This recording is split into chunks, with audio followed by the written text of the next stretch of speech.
Phil Mickelson might not have been right to battle the PGA Tour, but Xander Schauffele says there's no doubt he was effective in doing so. Even some 7 months later, the Phil Mickelson PGA Tour saga continues to mystify Xander Schauffele.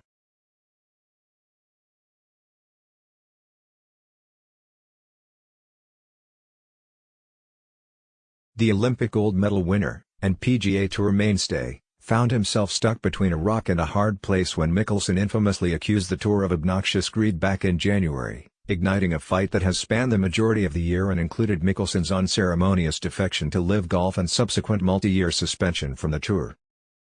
Here was Mickelson, one of Schauffele's mentors, friends and practice partners, battling against Schauffele's place of work, the PGA Tour, the platform that had allowed Schauffele to earn millions and make an international name for himself. First, there was the announcement from the PGA Tour that outlined wholesale format and structural changes in order to better compensate its top players. The changes include expanded bonus pools and high-purse elevated events for the game's top players, and were made with the no-so-subtle intention of slowing the bleed of talent following Mickelson from the PGA Tour to LIV. Then, there was Mickelson's victory lap press conference at LIV Boston, in which he lauded players for achieving the changes he'd fought for, and the PGA Tour for magically finding the money to fund those changes. On this week's episode of The Drop Zone, Schauffele spoke for the first time about his perspective from the middle of the fray, and about making sense of Mickelson's success, or lack thereof, in reaching the change he so desired. A wide-ranging interview encompassing the entire PGA Tour season eventually landed, inevitably, on Mickelson. I think recent articles come out, where people were like, well, he wasn't too far off, he just said some unsavory things, Schauffele said, referring to Mickelson's other now infamous interview with the Firepit Collective's Alan Shipnuck, in which he called LIV Golf's financiers scary mother FS. It's unfortunate that he wasn't able to get his point across, or his point was taken kind of aggressively.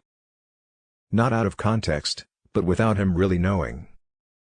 It's sort of every player's nightmare, I guess. That's why we get scared to talk to you guys.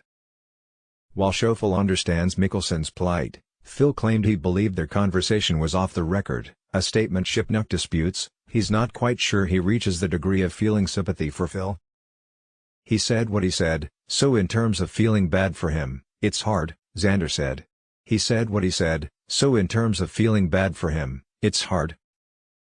Still, Xander says, even if Mickelson's methods were unsavory, it's hard to argue with their effectiveness. Phil sought to improve the conditions for the sport's top players, and to that degree, he was successful. He knew it would take something drastic, and he had to pick which side of the fence he wanted to be on, Schauffele said. He's been such a staple on the PGA Tour and such a staple in our game of golf, that I don't hold anything against him or think of him much differently.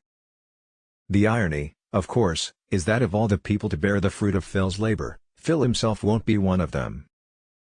The main points he was trying to make, and what he really wanted in his vision, maybe we're living it out now on the PGA Tour, Schauffele said. The main points he was trying to make, and what he really wanted in his vision, maybe we're living it out now on the PGA Tour. To hear the rest of Schauffele's Drop Zone interview, including his thoughts on the whole of LIV Golf, check out the link above, or download the episode on Spotify here or Apple Podcasts here.